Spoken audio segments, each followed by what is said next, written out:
পাওয়া আমার বুদ্ধিতে নামুমকিন। বেশক বহুত বড়িয়া কোনো মতলব আছে। এবারে বেগমের জন্মদিনে বিরাট একটা উৎসব করব।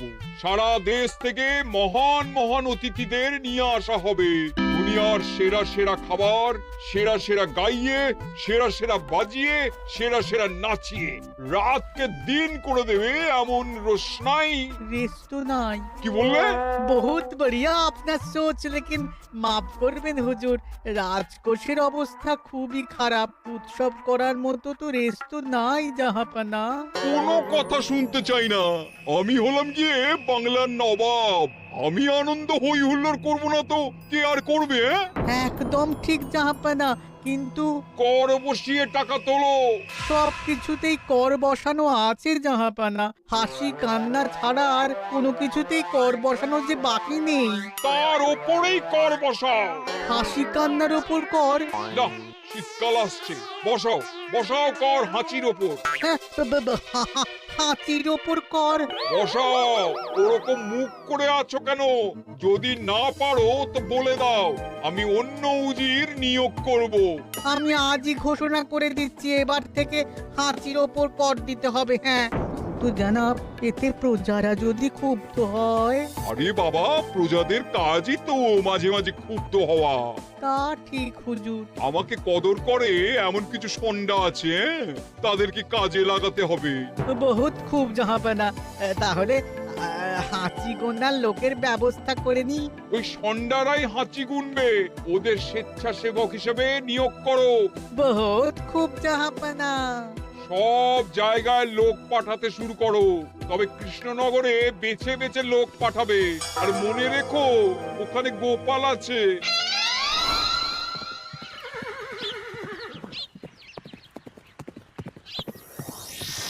সব জায়গায় কর আদায়কারী পাঠিয়ে দেওয়া হয়েছে জাহাপানা। আপনার কথা মতো তাদের বলে দেওয়া হয়েছে যে আদায় হওয়া করের 10% তাদের বেতন হিসেবে দেওয়া হবে। সুতরাং কর আদায়ে কোনো ঢিলেমি হবে না। বহুত আচ্ছা, বহুত আচ্ছা।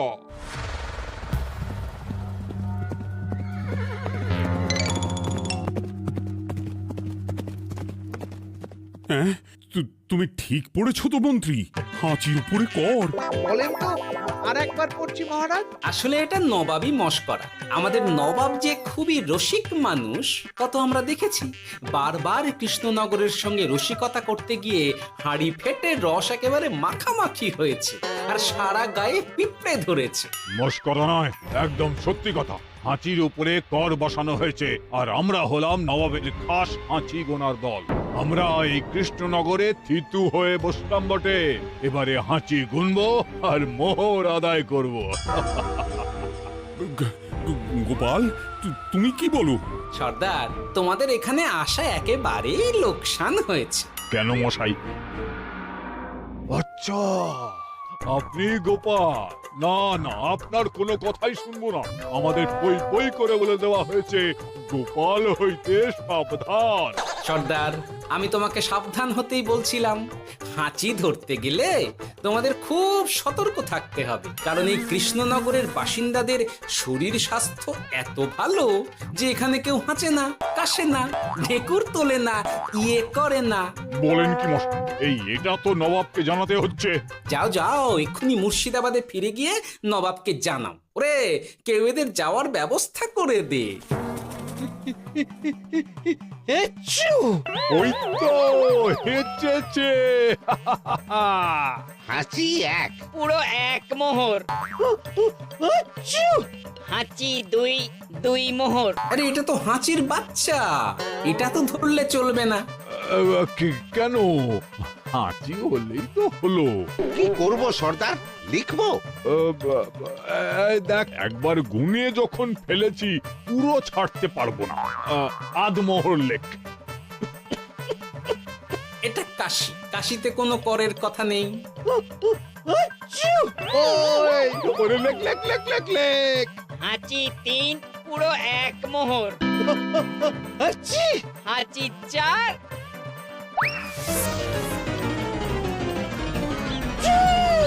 হাঁচি পাঁচ, লেখো।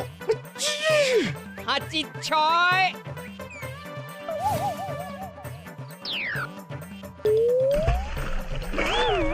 যা ঝাঁকি রে, শুনেছিলাম কৃষ্ণনগরের মন্ত্রীটা মাথা মোটা, প্রমাণ হয়ে গেল। জল থেকে উঠবে যখন ঠান্ডা লেগে হাঁচি তো আরো বাড়বে। জলে বুড়বুড়ি উঠছে, বেটা জলের তলায় তলায় হাঁটছে, হাঁচি সাত। এখনো তো ফিরলো না, বেলা গড়িয়ে দুপুর হয়ে গেল। ভাববেন না রাজামশাই, আমরা যারা যারা এখানে এসেছি সবাই ধড়িবাজ লোক। মন্ত্রীর হাঁচি নিংড়ে নিয়ে ফিরবে। ছি ছি ছি ছি ছি ছি ছি ছি ছি। কি হলো গোপাল?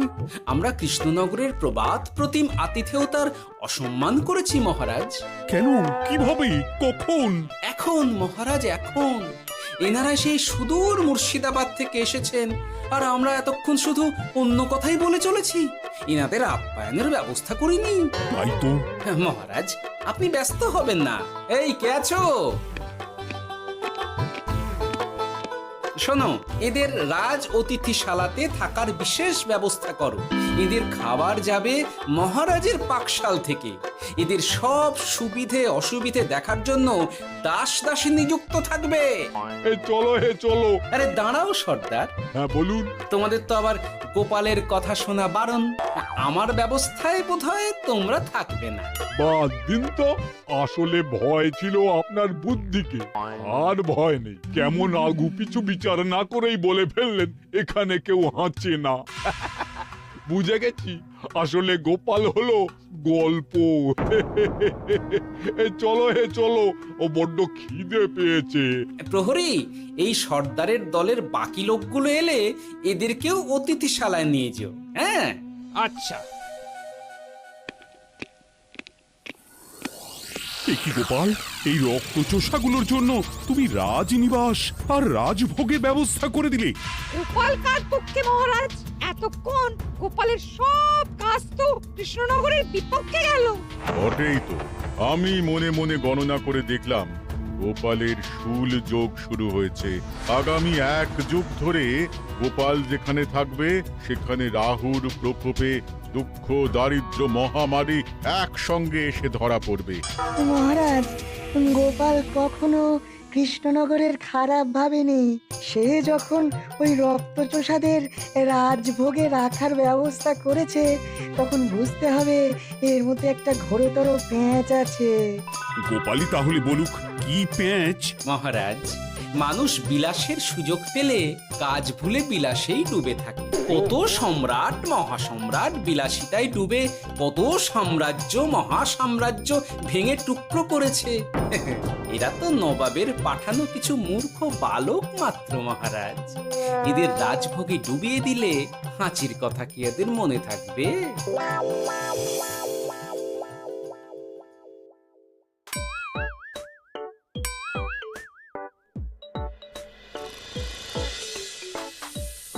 কি ব্যবস্থাপনা সব ঠিক আছে তো?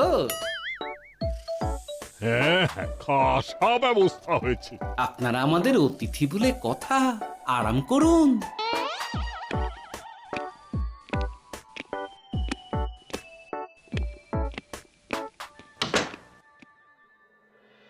বিজ্ঞানী, তোমার এই দুমুখ আয়না আবিষ্কার তোমার জীবনের সেরা কাজ।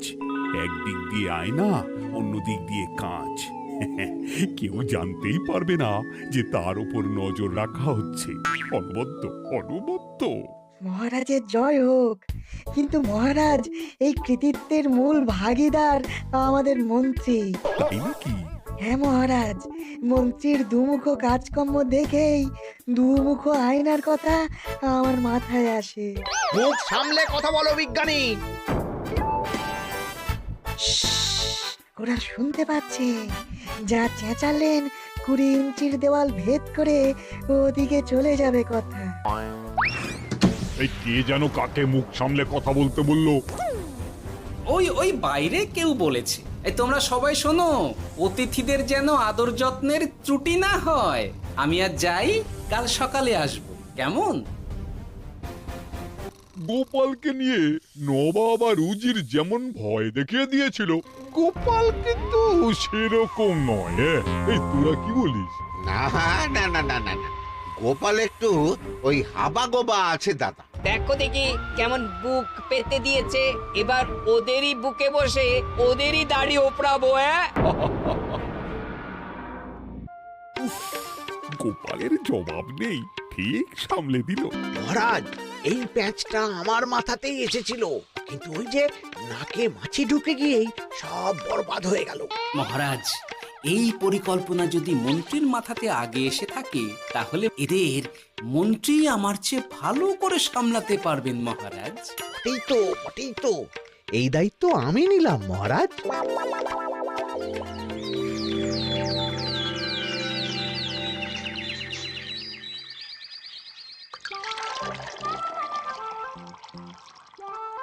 আহা, সকালে ঘুম থেকে উঠে এই রকম বেলের পানা যেন স্বর্গের অমৃত। আছে আছে, আরো আছে। পানীয়, খাদ্য, আরাম, আয়েশ, যত চাও তত পাবে। এ কি, আপনি গোপাল কোথায়?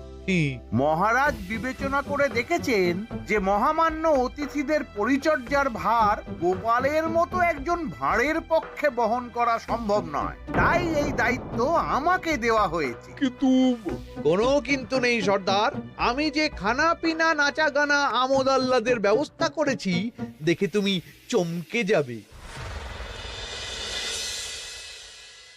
দেখা নয় বিজ্ঞানী, এবার শুধু কাজের সময়। কাল মন্ত্রীর উপর ওদের ভার ছেড়ে দিয়ে কৃষ্ণনগরের যে সর্বনাশটি করেছো, কোনো কাজ করে আর সেটিকে সামলানো যাবে না। হ্যাঁ, আহা, তোমার দেখছি মন্ত্রীর উপরে একটুও আস্থা নেই। ঠিক কি প্যাচ করছো বলো তো? প্যাচের কথা পরে হবে, তোমাকে যত তাড়াতাড়ি সম্ভব হাঁচির ওষুধ আবিষ্কার করতে হবে। হাঁচির ওষুধ?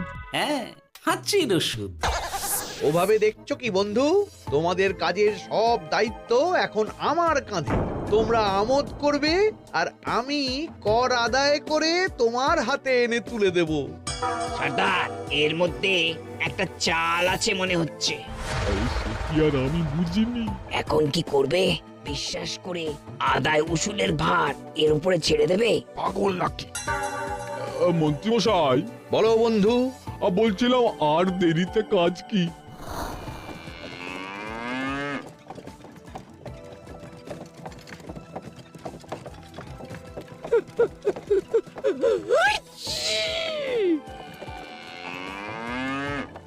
মন্ত্রী, লেখো হাঁচি এক। ওহে, তোমার নাম কি? মন্ত্রেশ্বর হুজুরি আগে। লিখুন মন্ত্রী মশাই, নাম লিখুন। ওহে মন্তেশ্বর, হাঁচি কর, এক মোহর ছাড়ো দেখিনি। হাঁচি দুই। আরে যাও, দৌড়ে গিয়ে দু মোহর আদায় করে আনো। ওরে, তোরা সব কৃষ্ণনগরের কোণে কোণে ছড়িয়ে পড় দেখি, একটা হাঁচিও যেন বাদ না পড়ে। হ্যাঁ,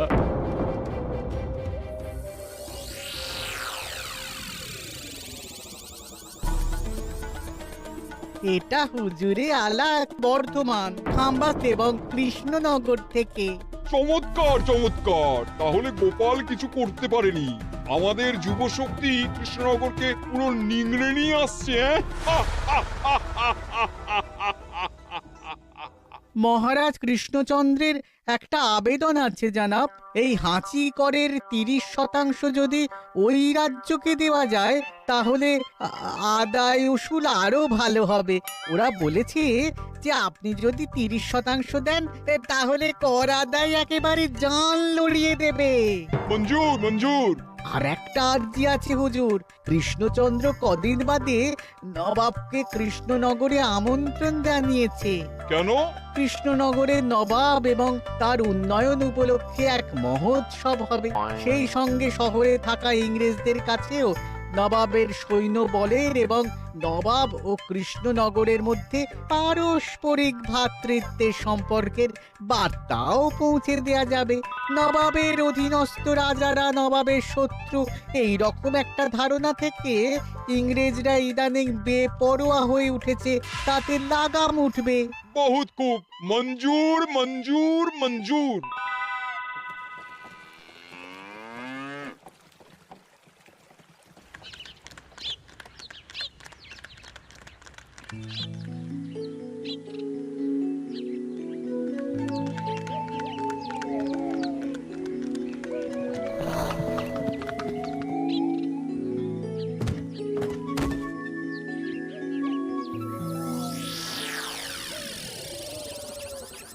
কি ব্যাপার গোপাল?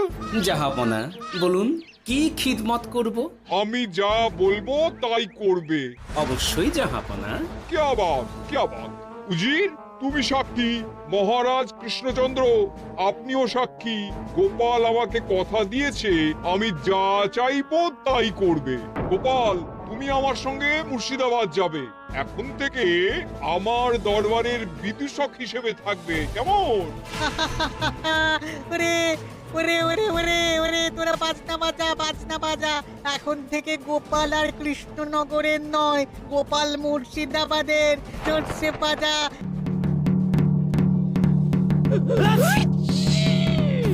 কি হলো? হুজুর, মনে হচ্ছে আপনার সৈন্যদল হাঁটছে। হ্যাঁ? হুজুর, হাঁচিগড়ের বন্যা সব সৈন্য 10-12টা করে হেঁচে ফেলেছে। মানে প্রচুর মোহর হয়ে গেছে আর বাড়ছে বাড়ছে। আমার হাঁচি গোনার দল একটা হাঁচিও বাদ দেবে না। মোহর রাখার জন্য নতুন পোশাকখানা বানাতে হবে হুজুর। সর্দার, আমাদের হাঁচিগুলো কি খুলবো? হ্যাঁ, নিশ্চয়ই। একটা হাঁচিও যেন বাদ না পড়ে। চলুন হুজুর, আমরা এখানে দাঁড়িয়ে থেকে আর কি করব? ওরা হাঁচুক আর হাঁচি গুনুক। চলুন নবাব বাহাদুর, আপনার জন্য কৃষ্ণনগরের রাজাতীর্থ অপেক্ষা করছে। হুজুর, আমার মনে হয় আমাদের কৃষ্ণনগরে এখন আর দেরি করা উচিত হবে না। আমরা সোজা শহরের দিকে রওনা হয়ে যাই। শহরের ইংরেজদের শিক্ষা দিয়ে ফেরার পথে আমরা কৃষ্ণনগরের আতিথ্য গ্রহণ করব। সে কি? মহারাজ, নবাবের মতো কর্তব্যপরায়ণ ইনসানকে তার কর্তব্য পালনে বাধা দেবেন না। আমরা ওনার শহর থেকে ফেরার অপেক্ষায় থাকব। ঠিক ঠিক, আমার এক্ষুনি শহরে যাওয়ার দরকার। ইংরেজরা সব নিয়ম কানুন ভেঙে চুরে যা ইচ্ছে তাই করতে আরম্ভ করেছে। উচিত সৈন্যদের ডাক দাও, চলো রওনা হই। কিন্তু জাহাপনা, আপনার সৈন্যদের থেকে পাওনা মোহরগুলো এতক্ষণে যা হেঁচেছে, লাখখানেক মোহর তো হয়েই গেছে। ওটা আমরা নিজেদের মধ্যে বুঝে নেব।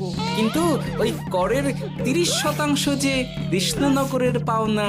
পেয়ে যাবে। শহর থেকে ফিরি। আরেকটা কথা, হাঁচি কর ব্যবস্থা এখন থেকে উঠে গেল।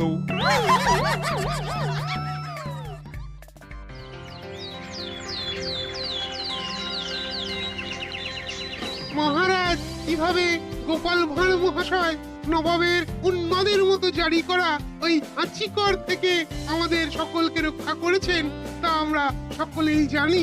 সমাজের তরফ থেকে তাই গোপালকে সামান্য উপহার।